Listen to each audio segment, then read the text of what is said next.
let me be honest with y'all. So I actually just got finished recording the One Piece chapter 1108 or 1109 breakdown. Can't really remember. We know when they're on Egghead with Dory Braga and all that.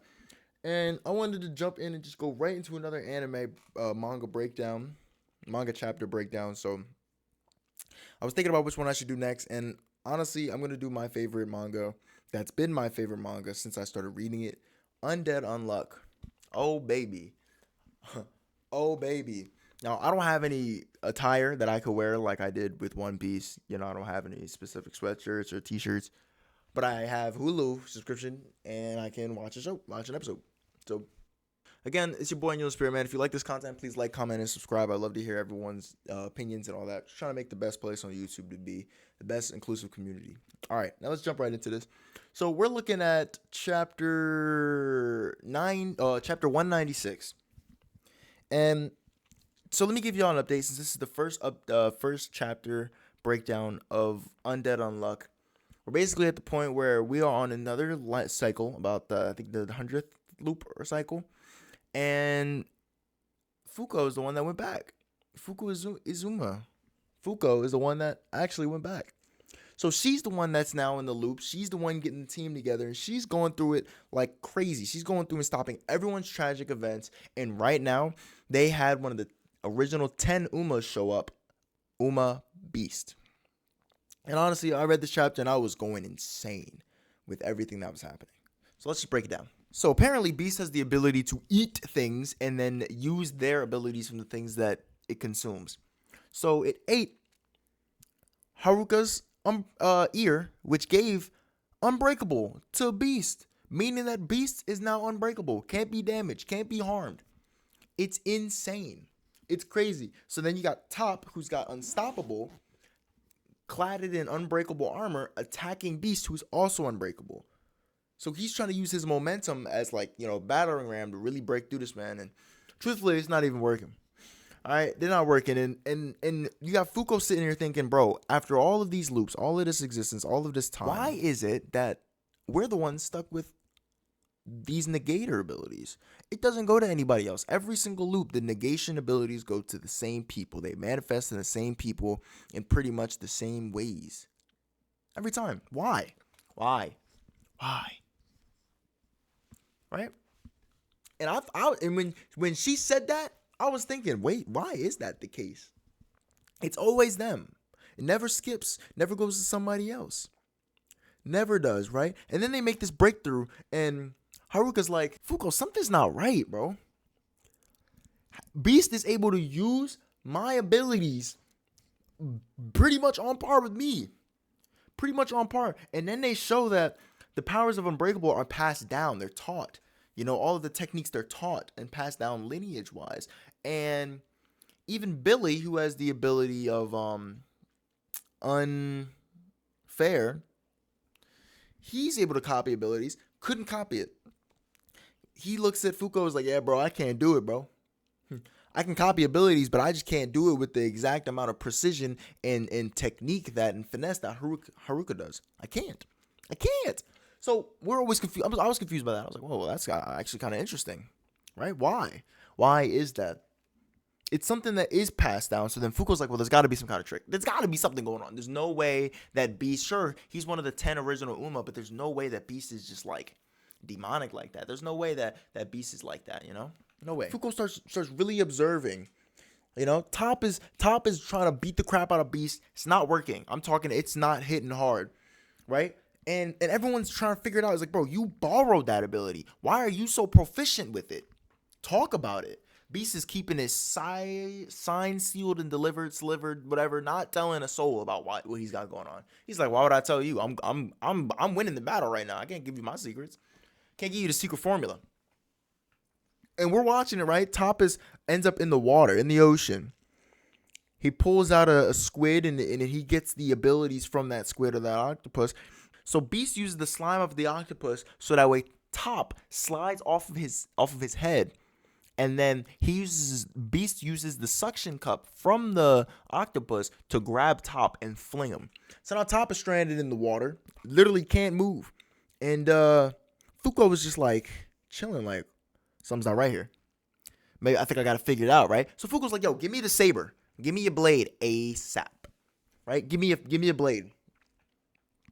So good old Fuko here. Wait. Give me 1 second. Okay, top. Good old Fuko here does what she needs to do. She's like, you know what? Give me the saber. She uses Kunto Un, the flying cloud to get close, because that's her go-to. That's her go-to. Basically, the Nimbus cloud. That's her go-to. She flies in. Beast summons tigers. Yo, not tigers. What? Sharks to kill Top. Like, yo, eat this man alive. Sharks are swarming Top right now. Top can't get any type of traction. Right? Top can't get any type of traction from the water. He can't get moving.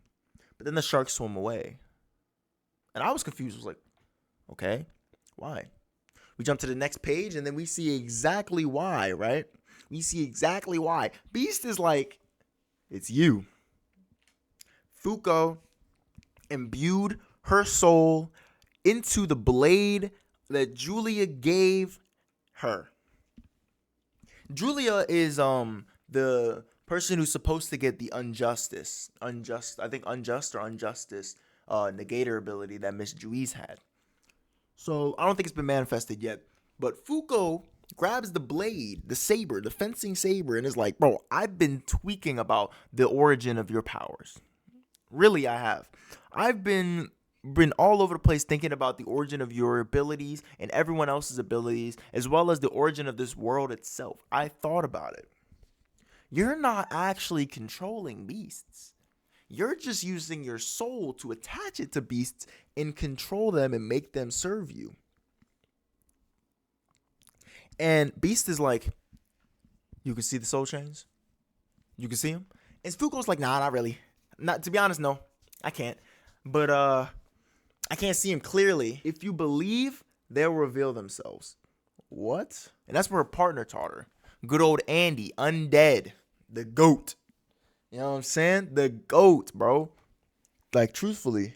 So we hear all that and we're like, whoa. I'm going crazy at this point. I'm like, this is insane. I was wondering how Fuko was gonna get like a buff to be stronger.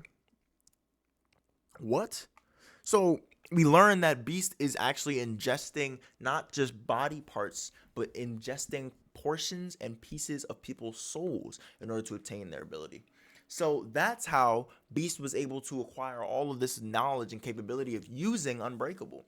Because Beast consumed the soul of Haruka, part of the soul of Haruka, which allowed Beast to obtain the experience, memories, and thoughts of the soul that it originally belonged to.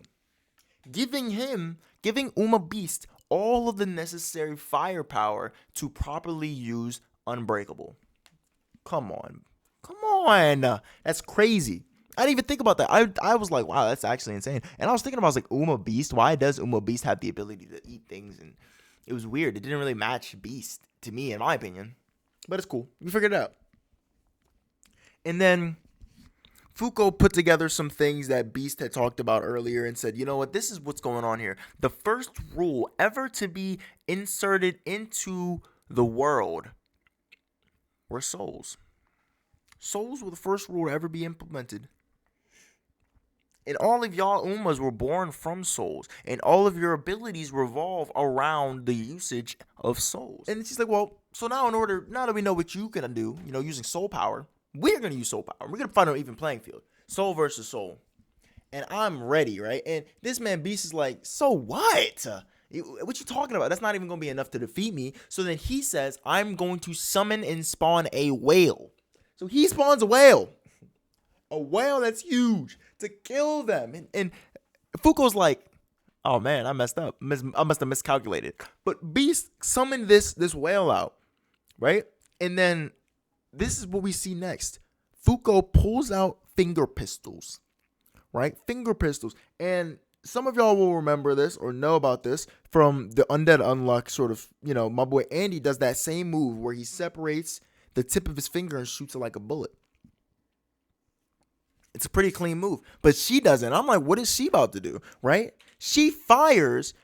So she doesn't even fire yet. We get this panel, this scene right here, this panel right here. I was flabbergasted. They said, that's right, that will do. Thank you for living all this time. We are so glad that we picked you. Does that mean that Fuko's Unluck is an ability that was also passed down? So then it made me think, oh, so I didn't even think about that. I just thought about this now. So basically what it shows is that people's the negation abilities aren't just randomly given to people. They're given to the same people, and each person decides who they want to give it to. And since it's a loop, they still pick the same people to give it to each time. And Fuko received it from these six individuals is what I'm thinking. Unluck was given to Fuko by these 6 individuals. What? And you're like, well, nah, that's not right. No, think about it. Because Unbreakable is also passed down via lineage, which we've already known that, but I didn't think about it. It's passed down via lineage, meaning that it's not randomly given to somebody. It's kept within the family. It's passed down generation by generation, which means they should have some sort of say in who it gets delivered to. So why would it only be Unbreakable when it could be any of the negation abilities? So then Fuko fires off. I'm guessing. All right, this is what I'm guessing.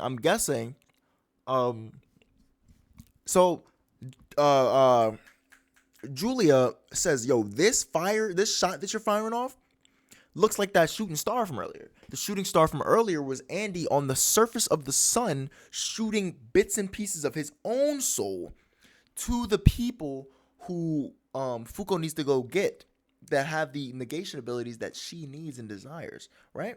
That's what I'm thinking. Or that's what we know happened. So Julia saying that kind of looks like the shooting star means that Fuko shot a piece of her soul at the whale, because Julia made the connection. It's the same thing, right? Fires a piece of that soul at the good old whale there. And they're like, yo, don't worry about it. It's coming. You're Unluck. Boom. I don't know what that is. But she fired off something, and that whale got hit with some Unluck. But we don't really know what that Unluck is, right? And Uma Beast is tweaking, freaking out. You've caught on to them, right? That's what Uma Beast is looking like. Yo, what? So Uma Beast, I'm guessing all of the Umas live basically in eternity unless someone takes them out, kills them. So Uma Beast probably knows about all the predecessors of Unluck. So now we're about to get a backstory about all of these individuals who passed it down. And let's be honest, Fuko is a better leader in my opinion than Juice ever was.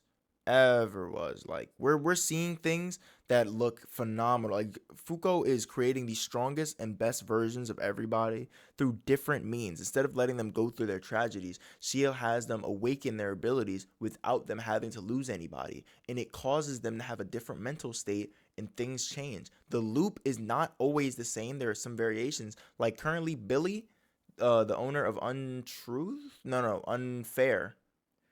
is blind.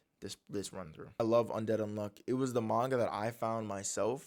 I didn't hear from anybody, and I was like, Undead Unluck, interesting. I think I started when it was on like chapter 20. And Chainsaw Man was also another manga that I read from start to finish. I didn't hear anything about it, but every time I opened up Shonen Jump, I kept seeing Chainsaw Man on the front cover. Like 3 years ago. 3 to 4 years ago. It was a while ago. And I started reading it, and I read it from start to finish on a drive from I was going to an ultimate frisbee tournament. I wasn't driving, I was in like the back seat, and I was just booted up my Shonen Jump, and I was reading it. I read it from start to finish from about 4 to 5 days, and I was like, this is crazy. But no, I love manga, I love anime, man. If there's something that y'all want me to read or want me to watch or even talk about, please tell me, okay? I love manga, I love anime. I'll even like create a ranking of some of my top like 5 or 10 manga / anime. Because I love anime and manga. Like, I'm not going to say they run my life, but it's my favorite means of watching things. Anyways, I'll catch y'all on the flip, man. Whatever the next video is, or whatever I, feel like doing, whatever y'all want to hear or see next. I'll catch y'all in the next one. I'm about to get back to it. Watching something Undead, Unluck. Take it all away, you're the only thing Oh, I need. baby. You're where I wanna be, got nowhere to go. Tortoise in the hair, we can take it slow. Neverland love, never getting old. Humpty Dumpty, how I felt for you so. Yeah, I used to dream about you once upon a time. There was a boy that needed you in his life.